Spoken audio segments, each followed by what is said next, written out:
parole de Dieu.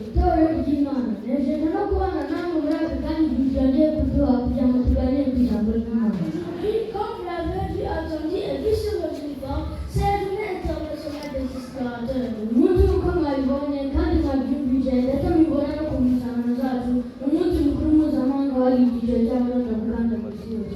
Nous célébrons donc aujourd'hui le 73e anniversaire du service de secours.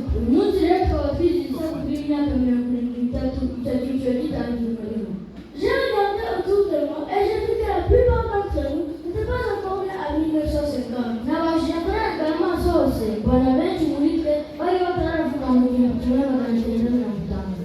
Nous voilà donc nous sommes nés de plus de 2 millions de membres de cette classe dans le monde entier.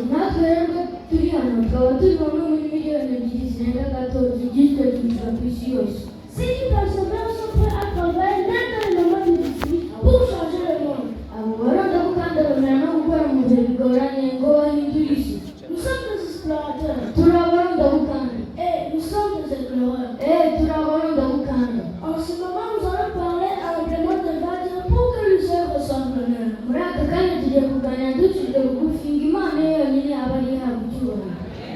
Moi qui vous parle, je m'appelle Gaza Mousse et je suis avec mon collègue Alain Letefa.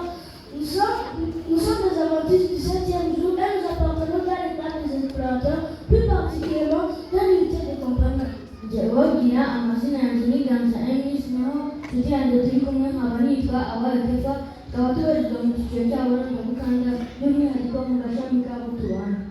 Nous remercions beaucoup Dieu pour la bonne nouvelle que nous avons attendue depuis 2 semaines, préparée par la classe de Buffet et d'Hortense.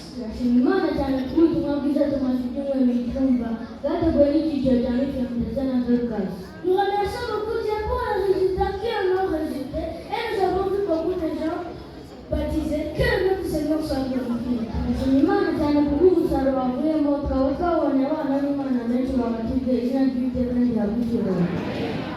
Et vous, toi aussi, tu es baptisé? Quand pensez-vous que nous sommes baptisés? Moi aussi, c'est ce que je désire, mais je pense qu'on sera aussi baptisés ici. Amen.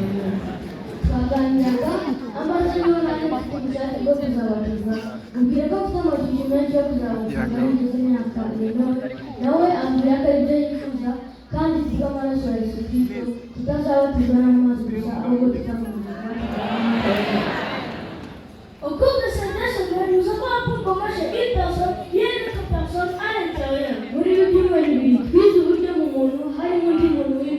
Nous avons vu que notre intérieur doit toujours être nouveau et bien, et que si nous continuons à le protéger, nous aurons la vie éternelle.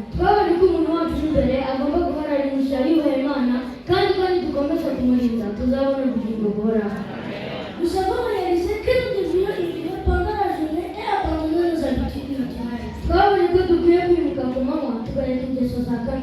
On a vu la Bible, que se dit parmi les hommes? Bon berger. Jésus est notre bon berger et nous sommes son troupeau. Nous avons reçu de nombreuses bonnes leçons qui nous conduisent au Christ. Dans ce jour seul, nous allons poursuivre ces bonnes paroles que nous avons dans le thème qui dit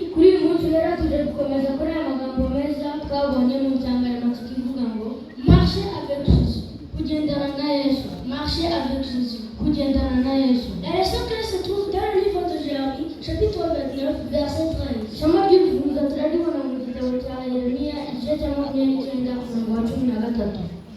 Ça dit, vous me chercherez et vous me trouverez si vous me cherchez de tout votre cœur.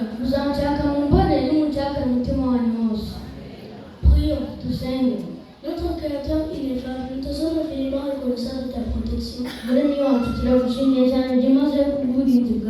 Maintenant que nous allons étudier ta parole seule, Seigneur, répandre votre clarté sur l'obscurité de nos intelligences.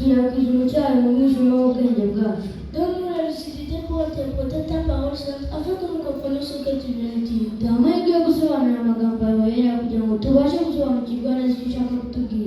Nous te demandons cela au nom de Jésus-Christ. Église de Dieu. Que signifie marcher avec Jésus et où itorero ry'Imana kugendana na Yesu bivuze iki kandi bizatugeza ku ki?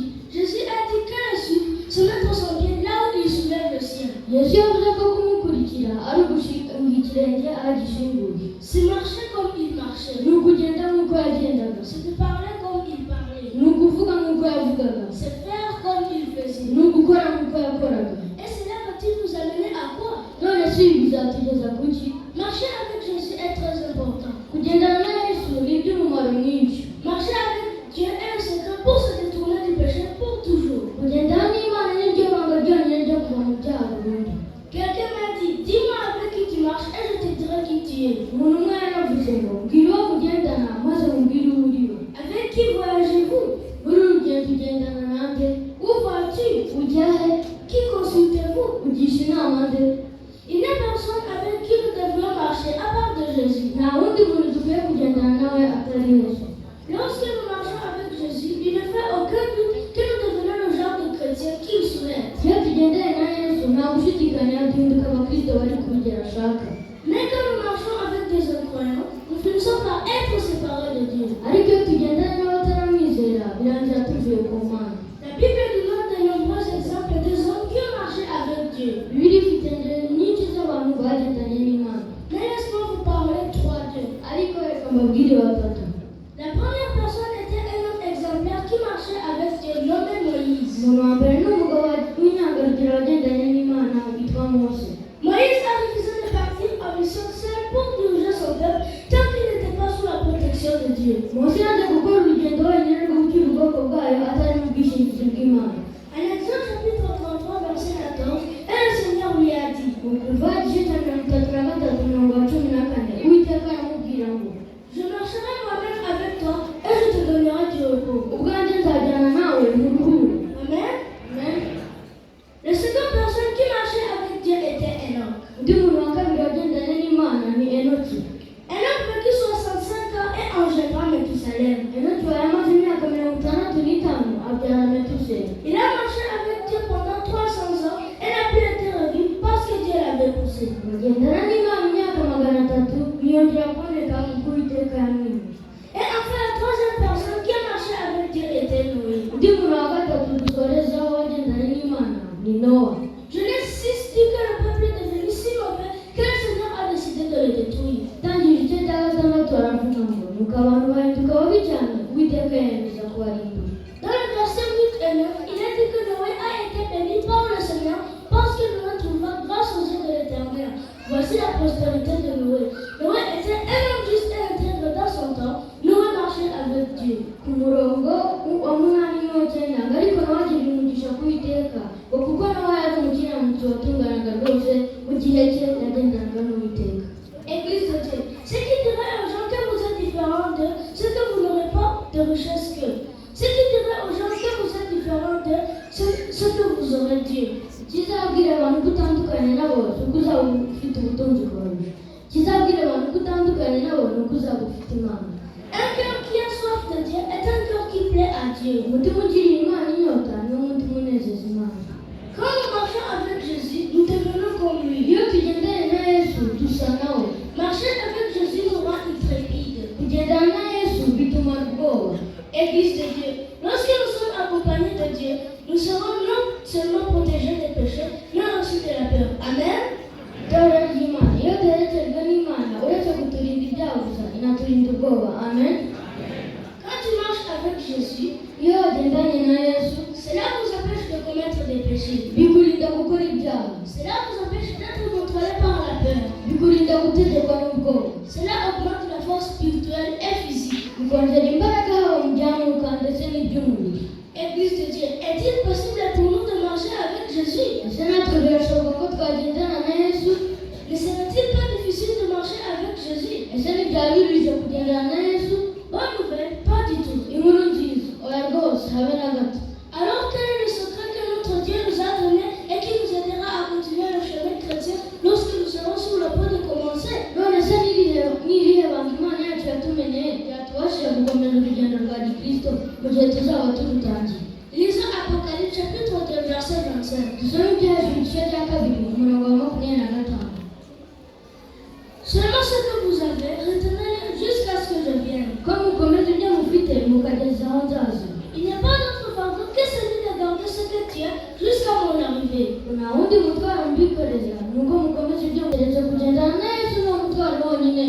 twikoresha. Vous vous en souvenez également dans Matthieu chapitre 11 verset 30. Twibuka muri Matayo igice cya 11:30 haravuga ngo Car il n'est pas difficile de me servir et mon fardeau n'est pas lourd. kuko kugukorera bitaruhije n'umutwaro wanjye utaremereye. Dieu ne veut pas que nous ayons le fardeau qui s'appelle les soucis de ce monde ou de cette vie. Imana ntishaka ko twikorera umutwaro witwa amaganya cyangwa guhangayikishwa n'iby'ubuzima. Dieu nous a donné un grand conseil. Imana yaduhaye inama ikomeye. Il a écrit dans sa parole qu'il ne faut pas parler de ta vie car nous manger. Yanditse mu ijambo ryayo ngo ntimukiganire mu bitekerezo ku by'ubugingo muti tuzarya iki. Ne parle pas de ton corps car nous porter. Ntimukingagire ngo mutekereze ku by'ubugingo tuzambara iki. Dieu nous a demandé, est-ce que l'homme ne va pas mieux que la nourriture? Imana iratubaza ngo mbese ubugingo ntiburuta ibyo kurya. Si Dieu nous a donné la vie, il refusera-t-il de nous donner à manger? Niba Imana yaraduhaye ubugingo ibyo kurya ni byiza twiga? Absolument pas. Oya rwose. Est-ce que le corps n'est-il pas meilleur que les vêtements? Mbese umubiri nturuta imyambaro? Si Dieu nous donnait un corps, ne nous donnerait-il pas les vêtements? Niba Imana yaraduhaye umubiri imyambaro ntizayiduha? Si Dieu nous donnait un corps, ne nous donnerait-il pas les vêtements? Niba Imana yaraduhaye umubiri imyambaro ntizayiduha? Il nous le donnera sûrement. Izayiduha rwose. Dieu nous dit, Imana iratubwiraga observe les oiseaux du ciel qui ne sèment ni n'accumulent dans les gorges, mais qui ne mangent jamais de faim. nimurebe ku biguruka byo mu kirere ntibiba kandi ntibihunika mu bigega ariko nta na rimwe biricwa n'inzara. Regarde les fleurs des champs, ils ne travaillent ni ne filent. Cependant, vous dites que le Salomon même, de toute sa gloire, n'a pas été vêtu comme l'un d'eux. nimurebe ku burabyo bwo mu gasozi ntabwo buboha imyenda ariko salomo mu bwiza bwe ntiyigeze arimba nk'akarabo kamwe mu burabyo bwo mu gasozi. Si Dieu nourrit ces oiseaux et rend aussi l'herbe des champs, niba Imana igaburira ibyo biguruka ikambika ubwo burabyo ne vous vêtira-t-il pas plus de forte raison, genre de peu de foi? izabura ite kubitaho mwaba ufite kwizera guke? Dieu nous dit en Matthieu chapitre 6 verset 33 de rechercher premièrement le royaume de Dieu et sa justice, et toutes ces choses vous seront données par-dessus. Imana idusaba muri Matayo igice cya 6:33 gushaka ubwami bwo mu ijuru no gukiranuka kwayo nibwo ibyo byose tuzabyongera. Et voyez-vous comment notre Dieu nous aime? mbega ukuntu Imana yacu idukunda. Que son nom soit glorifié. izina ry'Uwiteka nirihimbazwe. Le commandement le plus puissant de tout autre, Yesu yavuze itegeko rirusha ayandi yose kugomera yaravuze ngo tu aimeras le Seigneur ton Dieu de tout ton cœur, de toute ton âme et de toute ta pensée. kundisha Uwiteka Imana yawe umutima wawe wose n'ubugingo bwawe bwose n'ubwenge bwawe bwose. Vous me chercherez et vous me trouverez. Oui, je le déclare, moi le Seigneur, si vous me chercherez de tout votre cœur, je me laisserai trouver par vous. Muzanshaka mumbone nimunshakane umutima wanyu wose. Église de Dieu, nos parents et vous, mes amis les éclaireurs, Itorero ry'Imana ababyeyi bacu namwe barondabukanda bagenzi banjye. vous voulez donner votre vie à Jésus et que votre nom soit écrit dans le livre de vie. Ese urifuza kwegura ubugingo bwawe Yesu maze izina ryawe rikandikwa mu gitabo cy'ubugingo? Si votre réponse est oui, niba igisubizo cyawe ari yego, aujourd'hui je vous dis de marcher avec Jésus. uyu munsi ndakubwira ngo gendana na Yesu. turabakanda tuzakorera Yesu kugeza igihe azazira. Passez un très beau sabbat. mukomeze kugira isabato nziza.